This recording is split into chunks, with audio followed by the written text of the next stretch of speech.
This Blazer EV SS does 0 to 60 in 3.4 seconds, which is a match for the legendary Camaro ZL1. But after that party trick ends, you're driving a 5,700-pound electric crossover on 22-inch wheels with 300 miles of range. The question isn't whether it's quick, it's whether speed matters when physics catches up.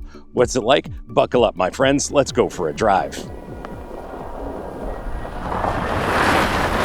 I'm your host, Brian Makse Racer, lover of driving fast, fun things. And on this channel, you get reviews for drivers from drivers. Now, engineering a car to go quickly in a straight line is actually relatively easy to do, especially when it comes to EVs. But it's when you have to brake and turn that's interesting to drivers like you and me.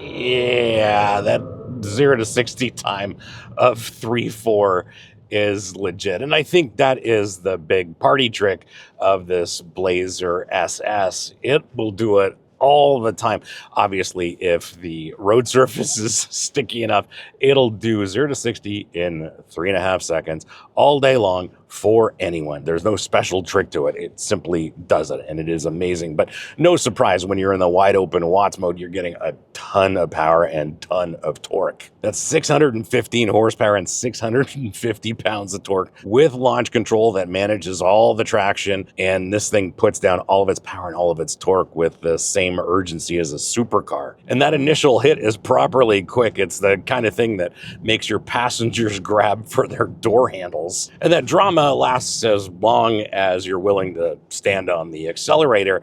After that, you're reminded that you're driving a nearly 6,000-pound EV SUV. I find myself driving around in that normal mode, and only if I want to really amuse myself do I hit the wow mode or wide open watts. And the difference is definitely discernible. There's no question you're adding a whole bunch more power and a whole bunch more torque. The wow mode is not just marketing, it's legit. You can definitely notice the difference, but the question is, how often are you going to actually use it beyond impressing people at stoplights? As you know, this is a dual motor setup, but what Chevrolet has done here is configured it so that rear motor delivers more power and more torque, giving this a little bit of a rear-wheel drive bias, which I absolutely love. Thankfully, throttle mapping is spot on in any of the modes. Really dig that.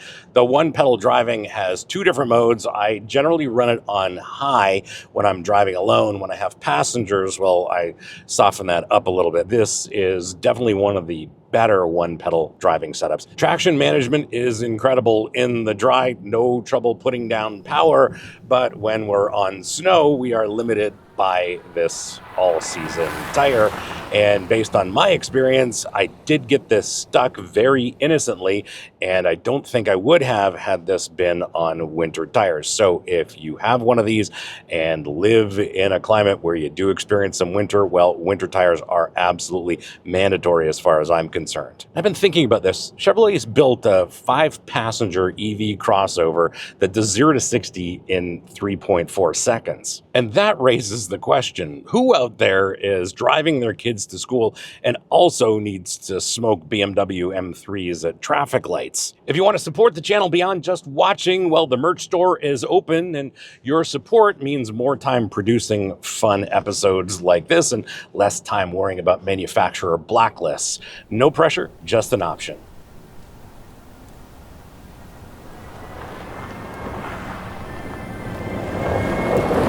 Now, when it comes to handling, we have a lot to talk about, and that's because I'm stuck in this weird place. I really enjoyed driving this Blazer SS just for the fundamentals, but it's surprising to me because there's not a lot of feedback that I'm getting from this SS. And the steering's just fine, but it's not really that strong on center. You don't get a lot of feel or feedback through the steering wheel. There's a little bit that comes through the chassis, but at least it keeps you going straight. And then when the corners get interesting, it does exactly what you want, but at least it translates my inputs into the kind of directional change I'm expecting. Now, these Brembo brakes, they are absolutely fantastic. They will scrub speed like there's no tomorrow. But in day-to-day use, if you drive this on one-pedal driving like I am, you rarely touch the brake pedal. It's only when you need it that they come into play. With this brake pedal, and it's clearly brake-by-wire, there are two different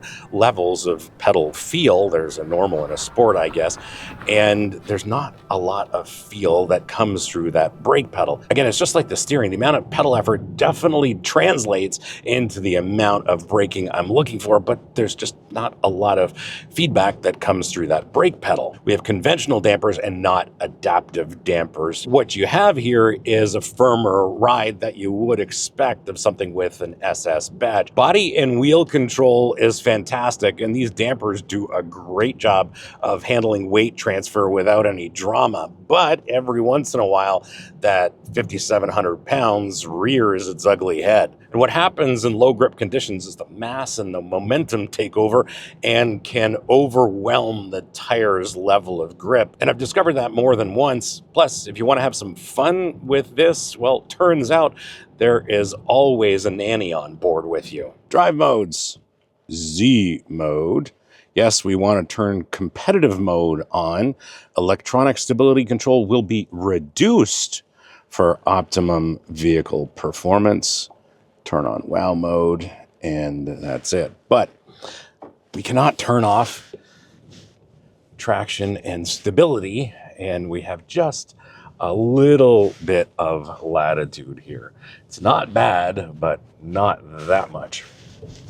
And there we go, and just kind of interferes a little bit as we get a little bit of yaw. So yes, in the right situations, the rear will rotate if you get into that throttle aggressively and make you feel like a hero for about 0.4 of a second before the stability and traction control say, no more fun for you, my friend. Ride quality suggests that the suspension tuning was definitely done for performance over comfort. Primary ride quality is pretty good, but you do feel a lot of the road imperfections, especially in this part of the world when we're driving on smooth roads like this. Well, it's very comfortable, but you definitely feel a little bit more buttoned down with these suspension calibrations of the SS. It's those secondary ride conditions like expansion joints, pavement seams, small surface irregularities like broken pavement. Well, all of that is transmitted directly into the cabin through a little bit of vibration and a little bit of noise. The good thing is that it's not harsh enough that it's going to punish you daily. It's just harsh enough to remind you that you bought the performance trim. There have been so many instances during this test where I've been driving this Blazer and the momentum and its mass take over, and this thing just wants to carry on because it weighs 5,700 pounds. Thankfully, I might know what I'm doing from time to time, but this highlights the fact that this Blazer SS definitely needs winter tires in the winter. Subscribers on this channel get notified when new episodes drop. Non-subscribers hope the algorithm shows it to them eventually. If you want to control when you see episodes on this channel on YouTube, well, that's what the subscribe button does. Behind the wheel, I am very comfortable. There's lots of adjustment in the seat and the steering column. The steering wheel is a great shape, great size, save for the flat bottom bit at the bottom, but otherwise very happy here behind the wheel. What I'd like, however, when it comes to these seats, they're great, lots of adjustment and lots of headroom. They're heated and cooled, and this upholstery seems very durable. However, there's not a lot of bolstering. There's not a lot of side bolsters in these seats. And given that this is the performance-oriented Blazer EV, you'd expect a little bit more bolstering. Regardless, I've got a great relationship to the steering wheel and to the pedals.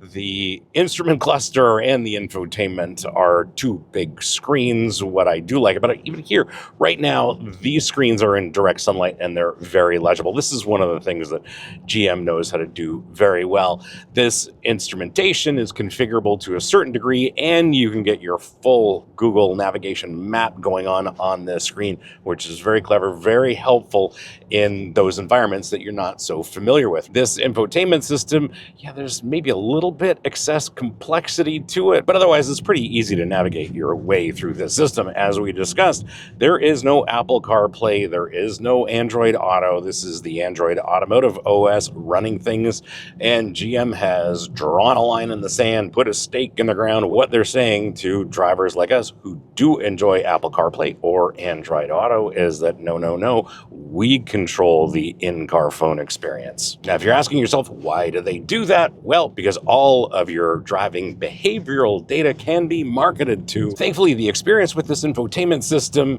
is close to Apple CarPlay in terms of the features and services I'm looking for it to deliver. This is maybe an 8 out of 10 compared to Apple CarPlay. In terms of spaciousness, for you, your front seat passenger, there is plenty of room here, and there's lots of storage. Because this is an EV, of course, there's lots of storage through here, and there's no shortage of places for your stuff. In the second row, however, that's a little bit interesting. Legroom is pretty good. If you're taller than maybe 6 feet, then you're probably negotiating for some knee room. Second row passengers in the outboard seats get heated seats, which is great. It does seat 5 in theory, but it's really more of a 4-place crossover if we're talking about comfort. When you walk up to your Blazer EV SS, it does greet you with a little bit of a light show. There's an LED light bar across the front of the grille and the bow tie that light up when you approach. When I went out with one of my friends, he said this Blazer greets you like a nightclub entrance, and the only thing you need is a velvet rope and a bouncer to check your charge level. The like button tells YouTube to share this video with more people like you, and it takes 1 second. And if this video has delivered more information than what's contained in a brochure or a press release, well, that's the entire ask.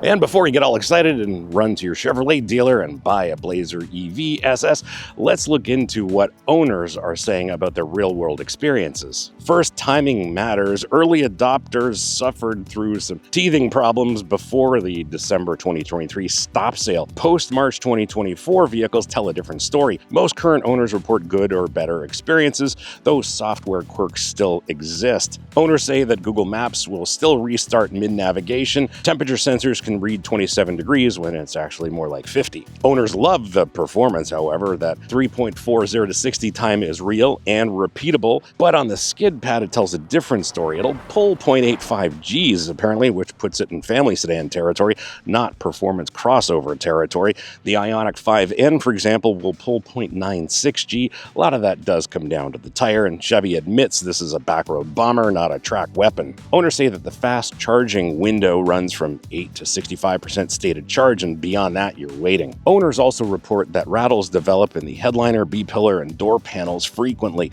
but two things that owners absolutely love: ground clearance at 7.5 inches beats every mainstream EV crossover, enabling their Blazers to traverse dirt roads that competitors can't match, plus range frequently exceeds estimates. So if you're shopping for one of these, software has improved, but quirks remain. Charging requires strategy and build quality varies, but ground clearance and real-world range are legit advantages. If you own one of these or have some quality seat time in one of these, I'd like to hear from you, especially what I got right and what I got wrong, so please leave a comment below, because real-world experience is much more interesting than what I can learn in a week-long press loan, and I always read those comments. My verdict? Well, from the moment I sat behind the wheel, I've enjoyed driving this in so many ways, in many conditions, but Chevrolet's positioned this as a performance EV, and we have to evaluate it as such. And as for that 0 to 60 time of 3.4 seconds, well, it's absolutely legit. And we know acceleration sells vehicles because it's quantifiable, easy to understand, makes for good marketing, and in this case, every owner can achieve it. The problem is acceleration is only one variable in what makes a performance vehicle actually fun to drive. There's no question this SS is genuinely quick in a straight line, but once that acceleration is over, physics catches up and reminds you what you're driving. And you could say I'm old enough to remember that SS stood for Super Sport, for the kinds of vehicles that Chevrolet built that you could take to a track day and would work for daily driving. And I think in this case, the SS badge carries more meaning than most buyers will ever understand. Does this have some quirks? Yes. Is there maybe too much tech on board? Well, yes, definitely, with this being a Google first and absolutely barring Apple CarPlay and Android Auto, I would definitely say yes. And considering all of that, still, anytime I get behind the wheel, I'm enjoying my experience, and it paints a smile on my face every time I drive this. That's the 2025 Chevrolet Blazer EV SS. Subscribe if you enjoyed this. Don't if you don't. Comments are open if you disagree. And if you want to support the channel, well, the merch store is open too. See you on the next one.